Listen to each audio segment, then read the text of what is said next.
الحمد لله رب العالمين والصلاة والسلام على سيد الأنبياء والمرسلين نبينا محمد وعلى آله وصحبه أجمعين ومن تبعهم بإحسان إلى يوم الدين. قال الله جل وعلا في كلامه العزيز: إنه من يشرك بالله فقد حرم الله عليه الجنة ومأواه النار وما للظالمين من أنصار. میں نے عربی جو کتاب ہے، اصل جو اس کتاب کا متن ہے وہ میں نے گروپ کے اندر شیئر کیا تھا، لیکن آج وہ متن ہم نہیں پڑھ رہے، اس لیے اسکرین پہ وہ نہیں لائیں گے. کل انشاءاللہ میں یا کسی بہن بھائی سے ہم کہیں گے کہ وہ اسکرین پر وہ متن اصل جو کتاب کا ہے وہ شو کریں. آج ہم نواقض اسلام کے تعلق سے کچھ اور اہم باتیں پڑھتے ہیں کہ جو یہ نواقض اسلام ہے، اسلام کو توڑنے والے امور یا اسلام کو توڑنے والی جو چیزیں ہیں، یہ ان کی کیا اہمیت ہے اور ان چیزوں کا علم حاصل کرنا ہمارے لیے کتنا ضروری ہے. کچھ چیزیں ہم لوگ جو ہے پڑھے تھے، اس میں سے چند اور چیزیں جو شیخ عبدالرحمن ناصر البراق حفظ اللہ نے بیان کی ہیں، میں جو ہے آپ لوگوں سے وہ چیزیں انشاءاللہ شیئر کرتا ہوں. شیخ عبدالرحمن ناصر البراق حفظ اللہ فرماتے ہیں کہ جو کفار ہیں، جتنے بھی مسلمانوں کے علاوہ جتنے بھی کفار ہیں، ان سب کی یہ کوشش رہتی ہے پوری کہ وہ مسلمان کو دین سے پھیر دے، مسلمان کو دین سے پلٹ دے، اور اس کے لیے وہ ہر ممکن کوشش کرتے ہیں. لالچ، خوف، ہر کسی طریقے سے وہ یہ کوشش کرتے ہیں کہ مسلمان اپنے دین کو جو ہے کیا کر دے، بیچ ڈالے اور مسلمان اپنے دین سے پھر جائے. جیسا کہ ہم دیکھتے ہیں بہت سارے لوگ پیسوں کی لالچ دیتے ہیں، بہت سارے لوگ جان کے لے لیتے ہیں جو ہے دین اسلام سے نہ پلٹنے کی وجہ سے. بہت ساری چیزیں ہیں، اور یہ جو ہے شروع سے ہی، اور کل اس تعلق سے ہم آیتیں پڑھے تھے. جو لوگ کل کے درس میں شریک نہیں ہوئے تھے تو یوٹیوب سے یا ٹیلی گرام سے وہ ریکارڈنگ سن لیں تو انشاءاللہ ان کو یہ بات سمجھ میں آ جائے گی. تو شیخ عبدالرحمن ناصر البراق حفظ اللہ فرماتے ہیں کہ شیخ رحمہ اللہ نے نواقض اسلام، شیخ محمد بن عبد الوہاب رحمہ اللہ نے نواقض اسلام کو توڑنے والی چیزوں کا کیوں بیان کیا، ذکر کیوں کیا؟ اس لیے کہ جتنے بھی کفار ہیں، یہ کفار برابر ہمیشہ اس کوشش میں لگے ہوئے ہیں کہ مسلمانوں کو ان کے دین سے کیا کر دے، پھیر دے. جیسا کہ ہم کفار مکہ کی، مشرکین مکہ کی تاریخ پڑھیں. حضرت بلال رضی اللہ تعالیٰ عنہ کے تعلق سے، حضرت خباب بن ارط رضی اللہ تعالیٰ عنہ کے تعلق سے، حضرت سمیہ رضی اللہ تعالیٰ عنہ کے تعلق سے، حضرت سمیہ کا پورا غرانہ، اسی طریقے سے اور بھی دیگر صحابہ اور صحابیات کی سیرت ہم پڑھیں کہ کفار نے کیا نہیں کیا. شیب ابی طالب میں آپ کو بند کیا گیا، آپ کو ہر طریقے سے پریشان کیا گیا، یہاں تک کہ آپ کو مکہ چھوڑنا پڑا اللہ کے حکم سے. تو کفار کی یہ برابر کوشش رہتی ہے کہ مسلمان کو ان کے دین سے کیا کریں، پھیر دیں. اس لیے جب مسلمان اپنے دین سے پھر جاتا ہے تو اس مسلمان کو کیا کہا جاتا ہے، مرتد، یعنی دین اسلام سے پلٹنے والا، دین اسلام سے پھرنے والا.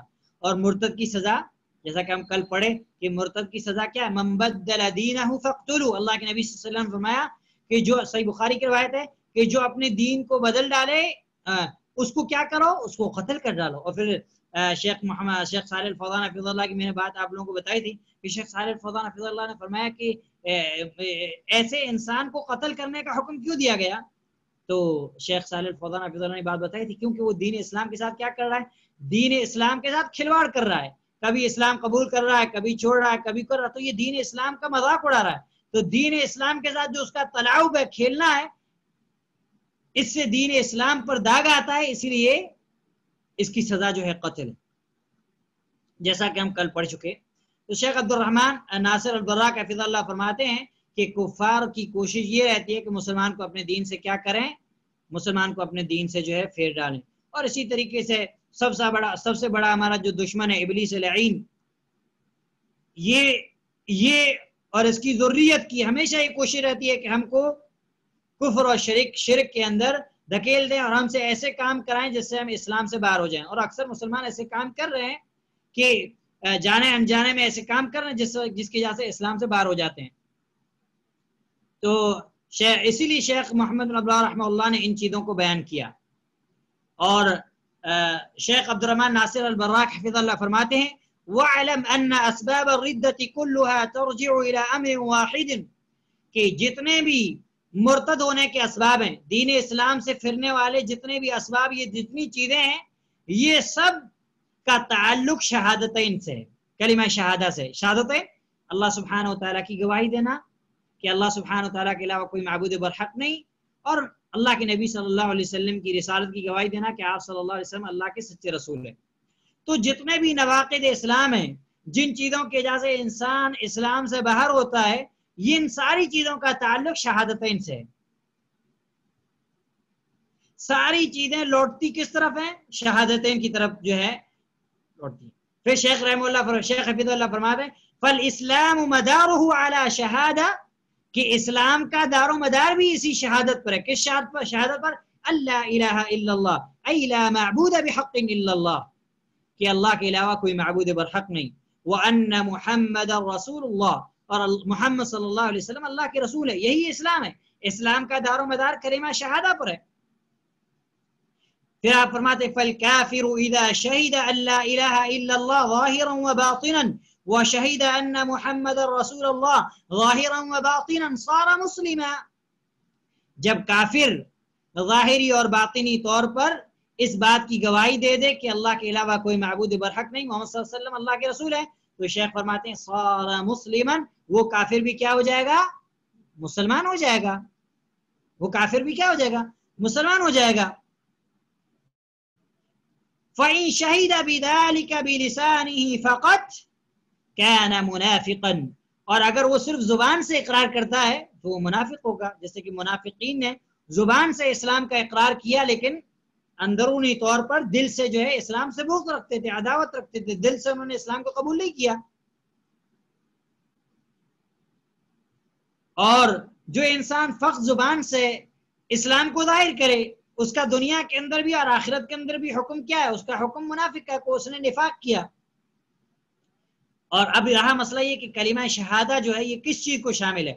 تو شیخ عبد الرحمن ناصر البراق حفظ اللہ فرماتے ہیں کہ کلمہ شہادہ اللہ کے علاوہ کوئی معبود برحق نہیں، محمد صلی اللہ علیہ وسلم اللہ کے سچے رسول ہیں، یہ کلمہ شہادہ جس چیز پر مشتمل ہے، اس میں سے سب سے پہلی چیز یہ ہے الایمان باللہ فی ربوبیتہ وَأُلُوهِيَّتِهِ وَأَسْمَائِهِ وَصِفَاتِهِ، کہ اللہ اس بات پر ایمان لانا کہ اللہ سبحانہ و تعالی ساری مخلوقات کا خالق، مربی، رازق، پالنہار ہے، پرورش کرنے والا ہے، رب ہے،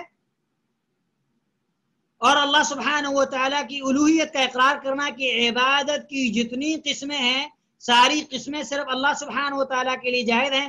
فَمَنْ صَرَفَ مِنْهَا شَيْئًا لِغَيْرِ اللَّهِ، جس نے عبادت کی قسموں میں سے کسی ایک قسم کو بھی غیر اللہ کے لیے پھیر دیا، چاہے وہ نبی ہو، چاہے وہ فرشتہ ہو، چاہے وہ ولی ہو، چاہے وہ کوئی بھی ہو، چاہے وہ بت ہو، چاہے وہ پتھر ہو، چاہے کوئی بھی ہو، تو یہ شرک ہے۔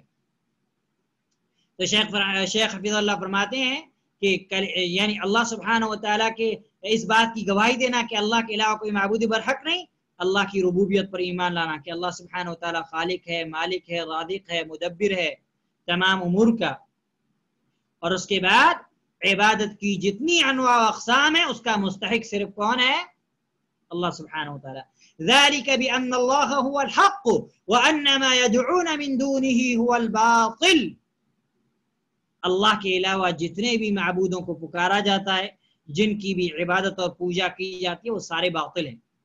معبود برحق صرف ایک اللہ ہے، معبود برحق صرف ایک اللہ ہے، تو اس بات کا اقرار کرنا ہے۔ اور اس کے بعد اللہ سبحانہ و تعالیٰ کی صفات، اسماء و صفات پر ایمان لانا، اللہ سبحانہ و تعالیٰ کے جو نام اور صفات اللہ سبحانہ و تعالیٰ نے اپنے لیے اپنی کتاب کے اندر بیان کیے، اور جو نام اللہ سبحانہ و تعالیٰ کے لیے اللہ کے نبی صلی اللہ علیہ وسلم نے اپنی سنت کے اندر بیان کیے، ان نام اور صفات پر ایمان لانا بغیر تحریف کے، بغیر تمثیل کے، بغیر تکییف کے۔ اور یہ چیزیں ہم پہلے پڑھ چکے ہیں، میں نے آپ لوگوں کو بتایا جو نئے لوگ ہیں ان کے لیے، کہ تحریف یعنی رد و بدل کرنا، یعنی جو نص ہے، دلیل ہے قرآن کی، اس میں کسی طریقے کا جو ہے ہیر پھیر کرنا۔ اور تحریف کی دو قسمیں، ایک تحریف لفظی ہوتی ہے یعنی لفظ کو بدل دینا، اور دوسرا ہوتا ہے تحریف معنوی یعنی معنی کو چینج کر دینا۔ جیسے مثال کے طور پر تحریف کی ایک میں مثال آپ کو دوں کہ اللہ سبحانہ و تعالیٰ عرش پر مستوی، اور الرحمن علی العرش استوا، اور استوا کا معنی ہوتا ہے ارتفع، کہ بلند ہوا، وصعیدہ اور چڑھا، تو استوا کا مطلب جو ہے بلندی ہے۔ اللہ سبحانہ و تعالیٰ عرش پر مستوی ہے۔ تو بعض لوگوں نے کیا کہا کہ استوا کا معنی الاستیلاء یعنی غلبہ ہے، اللہ سبحانہ تعالیٰ غالب ہے، لیکن اللہ سبحانہ تعالیٰ عرش پر مستوی نہیں ہے، تو یہ کیا ہوئی؟ یہ تحریف ہوئی۔ اسی طریقے سے جیسے لفظ ید ہے، ہاتھ اللہ سبحانہ تعالیٰ کی صفت ہے، لیکن بعض متکلمین نے کہا کہ ید سے مراد ہاتھ نہیں ہے، بلکہ ید سے مراد کیا ہے؟ قدرت ہے، پاور ہے۔ تو انہوں نے لفظ ید کو کیا کر دیا؟ اس کے اندر تحریف کر دی، اس کو بدل دیا۔ تو اللہ سبحانہ و تعالیٰ کے اسماء و صفات پر ایمان لانا جو اللہ سبحانہ و تعالیٰ نے اپنے لیے اور اللہ کے نبی صلی اللہ علیہ وسلم نے جو ہے اللہ سبحانہ و تعالیٰ کے لیے بیان، اس لیے کہ اللہ سبحانہ و تعالیٰ کے بارے میں سب سے زیادہ علم کس کو ہے؟ اللہ سبحانہ و تعالیٰ کو، اور اس کے بعد سب سے زیادہ علم کس کو ہے؟ ہمارے نبی صلی اللہ علیہ وسلم کو۔ تو اللہ سبحانہ و تعالیٰ کے تعلق سے، اسماء و صفات کے تعلق سے یہ اصول ہے کہ اللہ سبحانہ و تعالیٰ کے انہی نام اور صفات کو مانا جائے گا جو اللہ سبحانہ و تعالیٰ نے اپنی کتاب کے اندر یا نبی صلی اللہ علیہ وسلم نے اپنی احادیث کے اندر بیان کیے۔ خیر یہ ایک الگ مستقل موضوع ہے توحید اسماء و صفات، اور یہ ایک بہت ہی دلچسپ موضوع ہے، اور اس کے اندر بہت سارے لوگ، بہت سارے فرقے گمراہ ہوئے، جیسے جہمیہ ہے، اشعریہ ہے، ماتریدیہ ہے، معتزلہ ہے، اسے جنہوں نے اللہ سبحانہ و تعالیٰ کی صفات کا یا تو انکار کر دیا سرے سے، جس کو معطلہ جہمیہ، یا اللہ کی بعض صفات کو مانا بعض کا انکار کیا، یا جو ہے اللہ سبحانہ و تعالیٰ کے کسی نے اللہ سبحانہ و تعالیٰ کے ناموں کو مانا لیکن صفات کا انکار کیا، کسی نے صرف لفظ اللہ کو مانا باقی اسماء و صفات کا انکار کیا۔ یہ ایک الگ مستقل موضوع ہے، انشاءاللہ ہم کبھی پڑھیں گے تفصیل سے۔ تو اللہ سبحانہ و تعالیٰ اس بات کی گواہی دینا کہ اللہ کے علاوہ کوئی معبود برحق نہیں، اللہ سبحانہ و تعالیٰ کی ربوبیت پر ایمان لانا، اللہ کی الوہیت پر ایمان لانا، اللہ کے اسماء و صفات پر ایمان لانا۔ اور توحید ربوبیت یہ ہے کہ اس بات پر ایمان لانا کہ اللہ کے علاوہ کوئی رب نہیں، اللہ کے علاوہ کوئی خالق نہیں، اللہ رب کے علاوہ کوئی جو ہے پالنہار نہیں۔ اور توحید الوہیت کیا ہے؟ توحید الوہیت یہ ہے کہ اس بات پر ایمان لانا کہ اللہ کے علاوہ کوئی معبود برحق نہیں، اللہ کے علاوہ کوئی معبود برحق نہیں۔ اسی لیے جو کلمہ شہادہ ہے، کلمہ شہادہ یعنی جو اس بات کی گواہی دینا کہ اللہ کے علاوہ کوئی معبود برحق نہیں، محمد صلی اللہ علیہ وسلم اللہ کے رسول ہیں، یہ کلمہ توحید ہے۔ اور یہ اس کلمے کی بھی شروط ہیں، 7-8 اہل علم نے شروط بیان کیے، جو میں نے کلمہ توحید جب کے بارے میں مختصر میں نے آپ کو بتایا تھا، تو میں نے یہ شروط جو ہے بیان کی تھی۔ ابھی اگر وہ ہم بیان کریں گے تو اس میں وقت چلا جائے گا، میں اشارتاً جو ہے صرف آپ کو بیان کر رہا ہوں کہ کلمہ توحید جو بھی جتنے بھی نواقض ہیں، اسلام کو توڑنے والے امور ہیں، ان کا تعلق کس سے ہے؟ کلمہ توحید سے، کلمہ شہادہ سے۔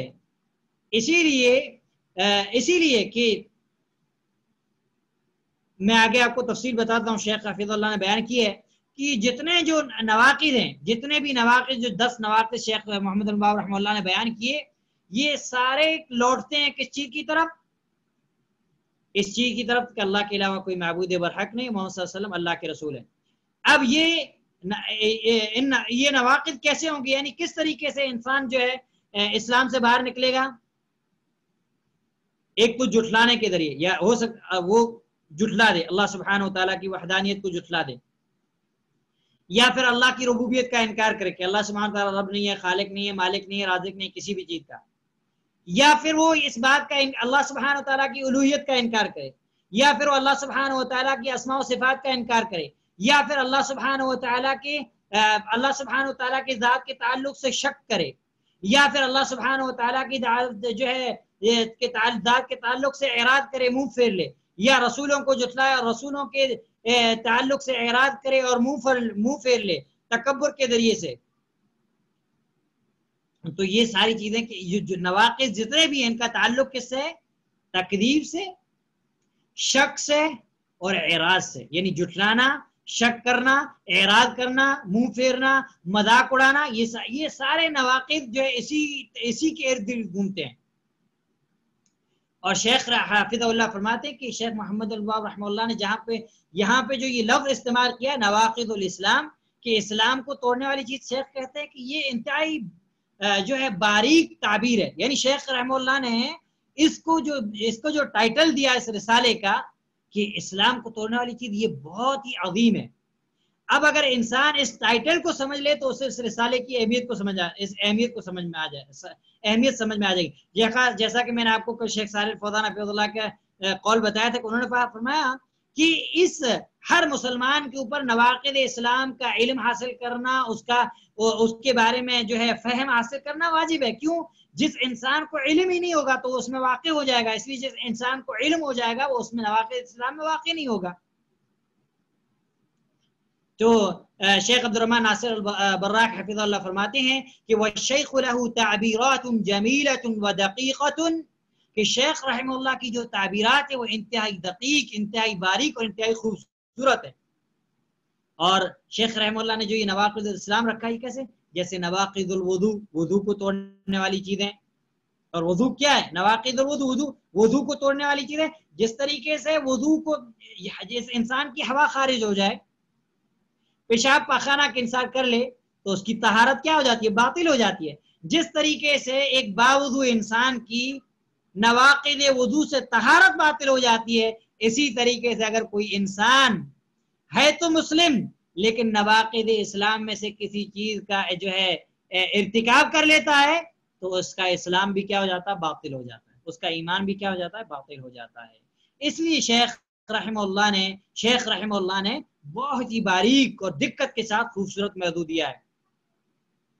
اور شیخ عبد الرحمن ناصر البراق حفظہ اللہ فرماتے ہیں فالاسلام فیہ، جو اسلام ہے، اسلام کے اندر تو پاکیزگی ہے من جہتی انہ عقد بین العبد وربہ، کہ یہ بندے اور بندے کے رب کے درمیان معاہدہ ہے، ایک دستخط، کانٹریکٹ ہے کہ بندہ اللہ سبحانہ و تعالیٰ کی عبادت میں کسی کو شریک نہیں کرے گا.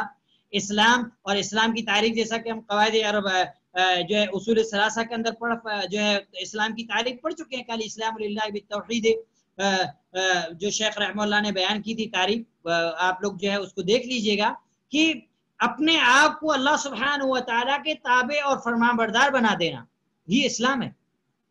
یہ لفظ اسلام کی جو ہے تعریف ہے. تو شیخ رحمہ اللہ نے فرمایا کیونکہ اسلام بندے اور بندے کے رب کے درمیان ایک عقد ہے، معاہدہ ہے.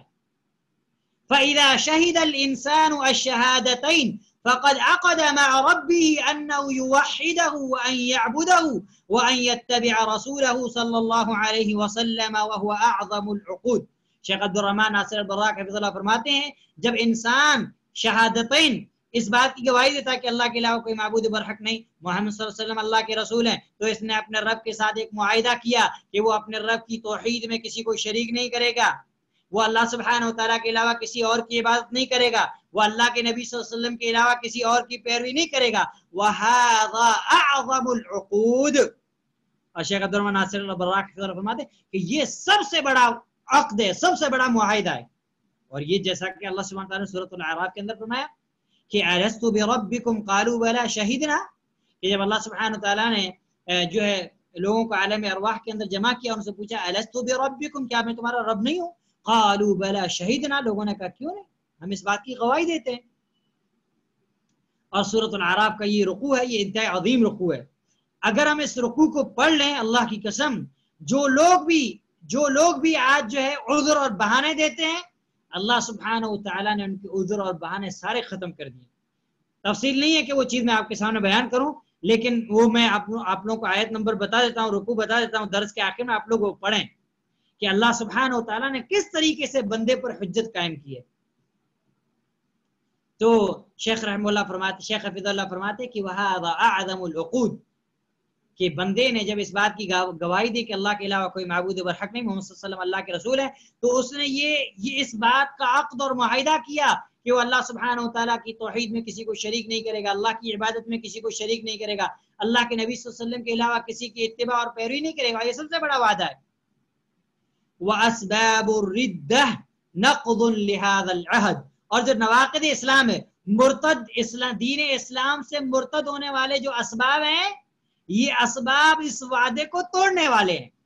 جو وعدہ ہم اپنے رب سے کر چکے ہیں، جب ہم نواقض اسلام کا ارتکاب کر لیں گے، نواقض اسلام میں سے کسی چیز کو کر لیں گے، تو ہم نے جو اپنے رب کے درمیان معاہدہ کانٹریکٹ جو کیا، مجھے انگلش اتنی آتی نہیں ہے آپ لوگوں کو سمجھانے کے لیے، اگر یہ لفظ درست ہے تو ٹھیک ہے، کانٹریکٹ اگر نہیں ہے تو اللہ سبحانہ تعالیٰ مجھے معاف فرمائے، عقد، معاہدہ، اللہ سبحانہ تعالیٰ اگر ہم نواقض اسلام میں سے کسی چیز کا اقرار، کسی چیز کا ارتکاب کر لیتے ہیں، کسی چیز کو، اور جیسا کہ میں نے کل فرمایا تھا کہ نواقض اسلام جو رد ہے، یعنی جو مرتد ہونا ہے دین اسلام سے، وہ قول کے ذریعے بھی ہو سکتا ہے، فعل اور کام کے ذریعے سے بھی ہو سکتا ہے، دل کے ذریعے سے بھی ہو سکتا ہے، انشاءاللہ اس کی تفصیل میں آپ کو بعد میں بتاؤں گا۔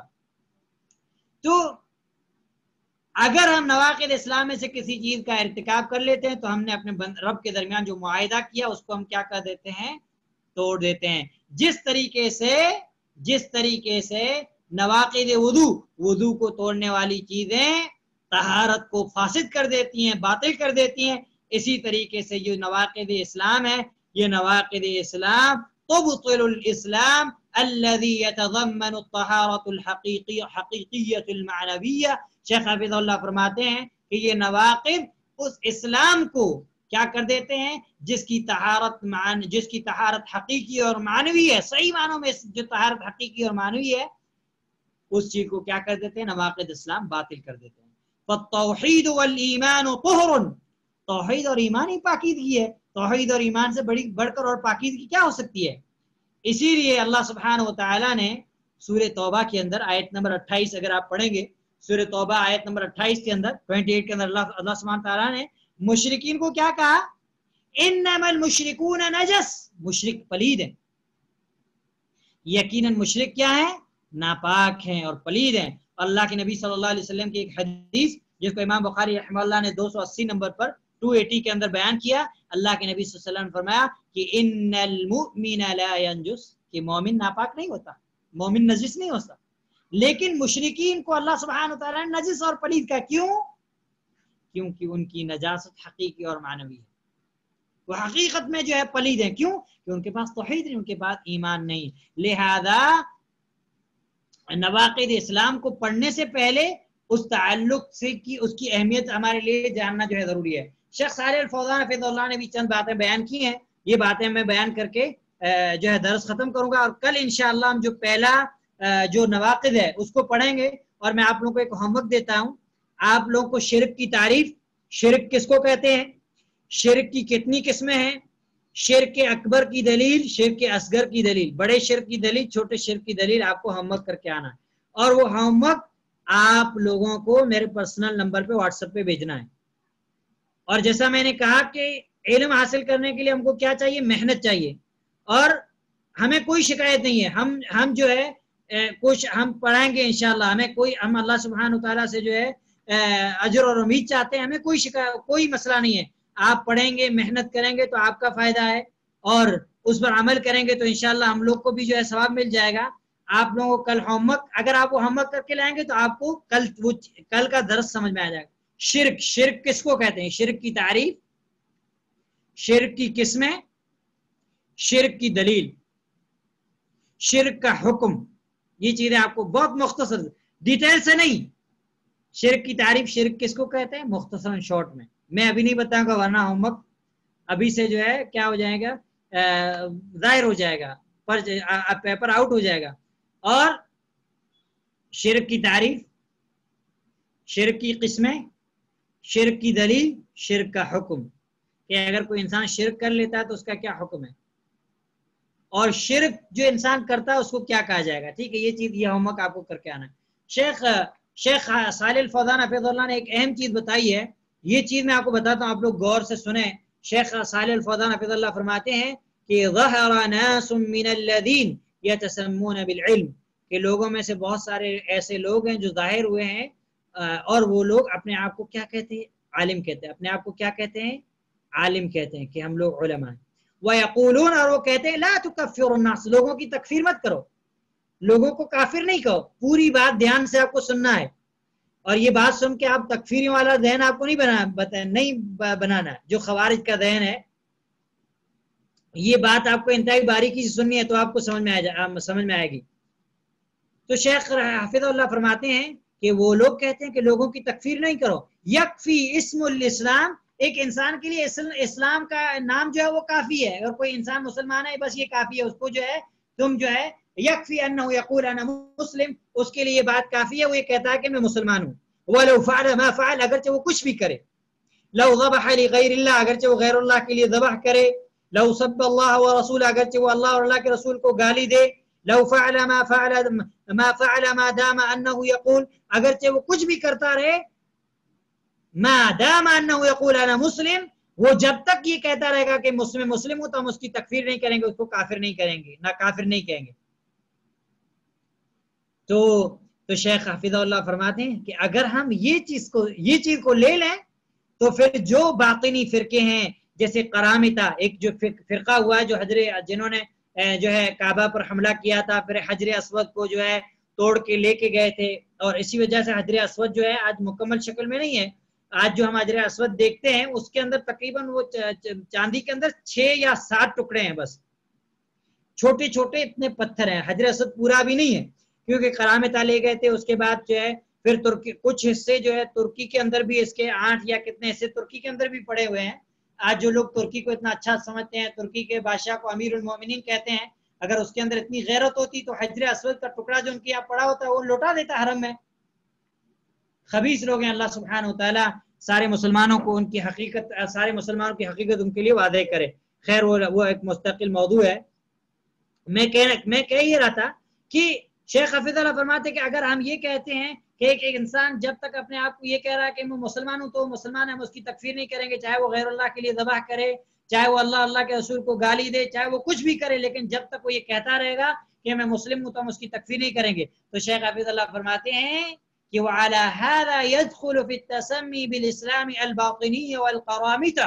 اگر ہم یہ بات کہتے ہیں تو پھر باطنی فرقہ جو ہے اور قرامطہ ہے، یہ باطنی فرقے اور قرامطہ یہ بھی جو ہے مسلمانوں کے اندر داخل ہو جائیں گے. ويدخل فيه القبوريون، اور اس کے اندر قبروں کی پوجا کرنے والے بھی داخل ہو جائیں گے.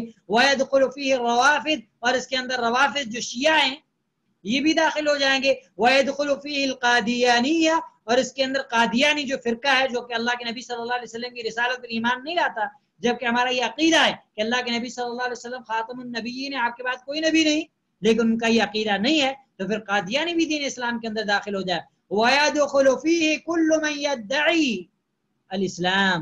شیخ حفیظہ فرماتے پھر تو ہر وہ انسان اس دین کے اسلام کے اندر داخل ہو جائے گا جو اسلام کا دعویٰ کرتا ہے.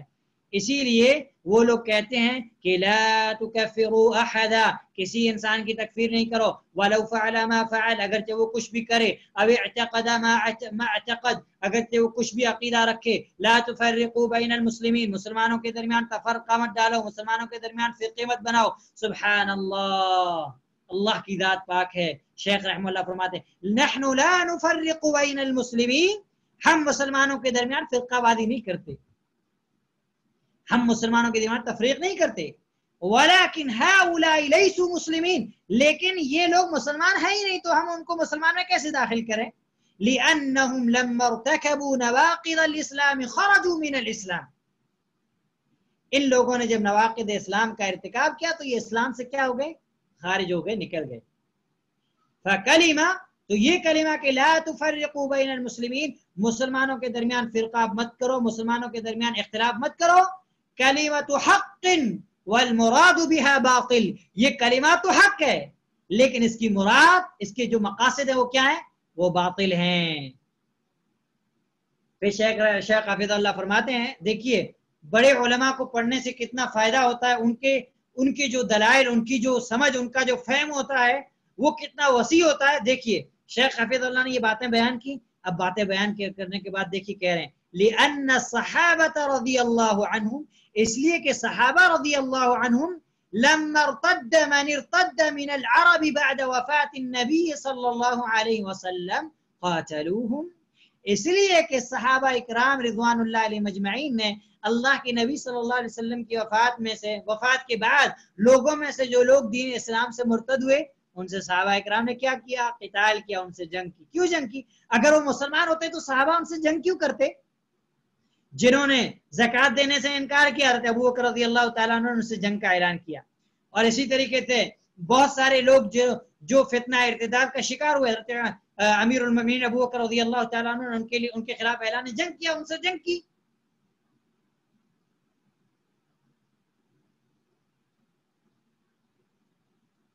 تو اس وقت صحابہ اکرام میں سے یا کسی یہ نہیں کہا کہ تم مسلمان کے درمیان تفرقہ نہیں کرو. کیوں؟ لِأَنَّهُمْ لَيْسُوا مسلم، اس لیے کہ مسلمان تھے ہی نہیں، اس لیے صحابہ اکرام نے ان سے جنگ کیا اور قتال کیا، اس لیے کہ وہ اسلام سے جو ہے مرتد ہو چکے تھے. اور پھر شیخ رحمہ اللہ فرماتے ہیں وَهَذَا أَشَدُّ مِنْ أَنَّكَ تَحْكُمُ لِكَافِرٍ بِالْإِسْلام، اور یہ بہت سخت چیز ہے کہ تم کسی کافر کو مسلمان کہو. ایک انسان کافر ہے اور تم اس کو کہو کہ مسلمان ہے. اور شیخ رحمہ اللہ نے نواقض اسلام کے اندر یہ چیز بیان کی کہ من لم یکفر المشرکین او شک فی کفرہم، کہ جو کافروں کو کافر نہ کہے یا ان کے کفر میں شک کرے وہ بھی کافر ہے. اس کی وضاحت انشاءاللہ آگے آئے گی. تو شیخ صالح الفوزان حفظہ اللہ فرماتے ہیں کہ یہ جو نواقض اسلام کا جب کوئی انسان ارتکاب کر لیتا ہے تو پھر اس پر جو بڑے علماء ہیں شروط اور موانع کے پائے جانے کے بعد میں اس پہ کیا ہے اس کی تکفیر کرتے ہیں، اس پر کفر کا ہوتا ہے. کیوں لگاتے ہیں؟ کیونکہ وہ اسلام سے خارج ہو چکا ہے. لیکن آج جو ہم ہر کسی کو ہم کہہ رہے ہیں فلاں کافر فلاں، ہمارے لیے جائز نہیں ہے.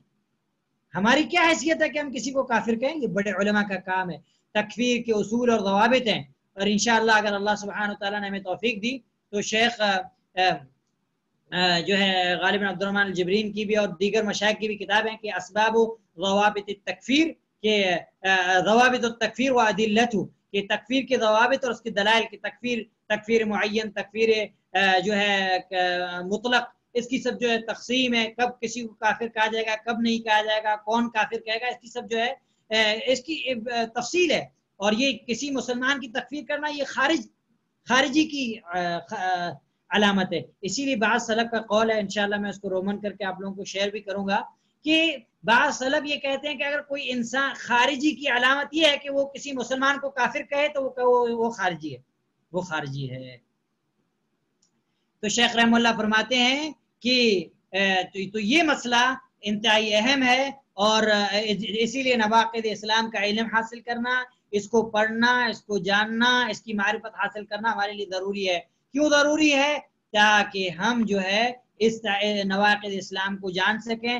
جاننے کے بعد ہم اپنے آپ کو، اپنے اہل و عیال کو، اپنے دوست احباب کو، اپنے قرب و جوار جتنے رہنے والے ہیں سب کو ایسی چیزوں سے جو ہے بچا سکیں. اور دوسری بات یہ ہے کہ شیخ حافظ اللہ فرماتے ہیں کہ ہم ان لوگوں پر کفر کا فتویٰ لگاتے ہیں جو اسلام سے خارج ہو چکے ہیں. اما المسلم فلا يجوز تکفیرہ، جہاں تک رہی مسلمان کی بات تو اس کی تکفیر کرنا جائز نہیں ہے. کیوں؟ کہ کسی مسلمان کی تکفیر کرنا حرام ہے. اس تعلق سے نبی صلی اللہ علیہ وسلم کی جو ہے احادیث موجود ہیں. تو یہ چند باتیں تھی جو بتانا آپ لوگوں کے لیے ضروری تھی، تاکہ ہمیں جو ہے کتاب کی اہمیت پتہ چلے اور ہمیں پتہ چلے کہ یہ کتاب کتنی اہم ہے. کل انشاءاللہ آپ لوگ کو ہوم ورک کر کے آنا ہے کیا؟ شرک کی تعریف، شرک کی قسمیں، شرک کی دلیل، شرک کا حکم. یہ آپ کو جو ہے کیا کہتے ہیں، یہ ہوم ورک کر کے آنا ہے. اب ہوم ورک کر کے آئیں گے، اس میں پہلا ہم نواقض اسلام، اور ڈیلی ہم ایک نواقض پڑھیں گے انشاءاللہ. اور یہ ہم بہت مختصراً پڑھ رہے ہیں، تفصیل سے نہیں پڑھ رہے، مختصراً اس لیے تاکہ آپ لوگ کے لیے بوجھل نہ ہو. آپ ابھی جو ہے ہو سکتا ہے کچھ باتیں آپ لوگ کو سمجھ میں نہ آئیں، تو اس لیے ہم مختصراً طور پر پڑھیں گے. روز ایک نواقض پڑھیں گے تو انشاءاللہ جو ہے تو انشاءاللہ 10 دن کے اندر ہماری یہ کتاب ختم ہو جائے گی. اور یہ کتاب ختم ہونے کے بعد انشاءاللہ ہم کوشش یہ کریں گے کہ اس کتاب کا ایک ٹیسٹ لیں، اور ٹیسٹ لینے کے بعد آپ لوگوں کو، اگر مجھے انٹرنیٹ وغیرہ اچھی طریقے سے یوز کرنا نہیں آتا ہے، لیکن میں یہ کوشش کروں گا کہ جو لوگ درس کے اندر ڈیلی شریک ہوئے، یہ شرط ہے اور یہ امانت ہے، جو لوگ ڈیلی شریک ہوں گے وہی درس کے بعد میسج کریں گے، انشاءاللہ ہم ان کو درس میں شریک ہونے کا سرٹیفکیٹ دیں گے. کس چیز کا؟ اس چیز کا شہادہ دیں گے کہ انہوں نے نواقض اسلام درس کے اندر شرکت کی ہے. لیکن یہ اجازت نہیں دیں گے کہ وہ کسی کو پڑھائیں، کیونکہ ہم نہیں جانتے کہ وہ پڑھانے کے اہل ہیں کہ نہیں ہیں. لیکن یہ چیز ہم یہ شہادہ ہم دیں گے کہ انہوں نے جو ہے ہمارے نواقض اسلام کی شرح کے اندر شرکت کی ہے، تو یہ سرٹیفکیٹ انشاءاللہ ہم لوگ دیں گے.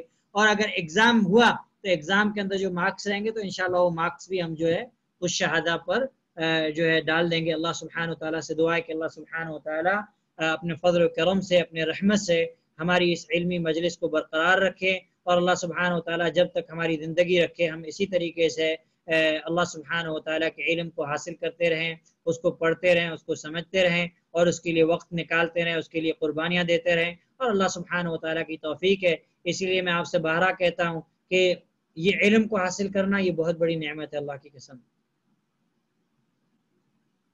علم یہ ہر کسی کو نصیب نہیں ہوتا ہے، اور جیسا کہ کسی شاعر نے کہا کہ لو کان العلم یدرک بالمنى ما کان فی البریۃ جاہل، کہ اگر علم آرزوؤں سے حاصل ہوتا، تمنا سے یہ علم حاصل ہوتا تو مخلوق میں کوئی جاہل نہیں رہتا، سارے کے سارے عالم ہو جاتے۔ اس لیے علم جو ہے جد و جہد چاہتا، علم محنت چاہتا، علم کاوش چاہتا، علم جو ہے قربانیاں چاہتا ہے، تو ہمیں چاہیے کہ ہم اپنے وقت کی قربانیاں دیں، اور اس کے لیے جو ہے ہم اپنے وقت کو جو ہے فارغ کریں۔ جو درس کا وقت ہے اس وقت ہم اپنے سارے کاموں کو جو ہے فارغ کریں، کیونکہ یہ عقیدے کا درس ہے، اس کو سننا آپ کے لیے بہت ضروری ہے، انتہائی غور سے۔ یہ نہیں کہ آپ نے سنا آدھی چیز سمجھ میں آدھی، پھر اس کا کوئی فائدہ نہیں ہے، انتہائی غور سے سننا ہے۔ ابھی دیکھو بہت سارے لوگوں کے کال آ رہے ہیں تو وہ کال اٹھا لیتے ہیں، یہاں سے لیفٹ ہو جاتے ہیں۔ نہیں، مجھے بھی کال آ رہے ہوتے ہیں لیکن میں کال نہیں اٹینڈ کرتا، کیوں کہ ہمارا درس، کال ہمارے لیے اہم نہیں ہے، ہمارے لیے درس اہم ہے۔ اس لیے میں کتنا بھی مجھے کال آئے میں درس کے اندر کال اٹینڈ نہیں کرتا ہوں، لیکن آپ لوگ کال اٹینڈ کرتے ہیں، مجھے یہ یہاں پتہ چلتا ہے یہ علم کی اہمیت نہیں ہے، یہ علم کے آداب میں سے نہیں ہے۔ اور علم کے آداب آپ جو ہے شیخ بکر ابو زید رحمہ اللہ کی کتاب ہے حلیت و طالب العلم، طالب علم کا زیور، وہ کتاب پڑھیں کہ طالب علم کے کیا آداب ہیں۔ وہ کتاب جب پڑھیں گے تب علم کی اہمیت، علم کوئی معمولی چیز نہیں ہے، علم اللہ اکبر۔ اسی لیے علامہ ابن قیم رحمہ اللہ نے فرمایا تھا کہ لو صور العلم صورة لكانت اجمل من الشمس والقمر، کہ علم کی اگر تصویر لی جاتی تو علم چاند اور سورج سے بھی زیادہ خوبصورت ہوتا، اور آج ہم اس علم کو اہمیت نہیں دیتے۔ اور صحابہ اکرام رضوان اللہ علیہم اجمعین کے تعلق سے آپ سنن ابن ماجہ کی وہ حدیث آپ نے سنی ہوگی، جندب بن عبداللہ رضی اللہ کہتے ہیں کہ ہم قرآن سے پہلے ایمان سیکھتے تھے، عقیدے کا علم حاصل کرتے تھے، اور آج ہم کیا ہے، قرآن تو دور کی بات ہے، ہم سب سے پہلے کیا حاصل کرتے ہیں، ABCD یا دوسری تعلیمات۔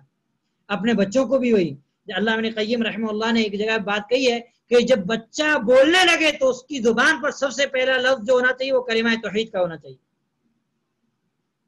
اللہ سبحانہ تعالیٰ مجھے اور آپ کو توفیق دے، اللہ سبحانہ تعالیٰ ہمارے علم حاصل کرنے اور علم کو بانٹنے کے اندر اخلاص کی دولت نصیب فرمائے، ریاکاری سے، شہرت سے اللہ سبحانہ تعالیٰ ہمیں محفوظ فرمائے، سلف کے فہم کے مطابق اللہ سبحانہ تعالیٰ ہمیں علم حاصل کرنے کی توفیق نصیب فرمائے۔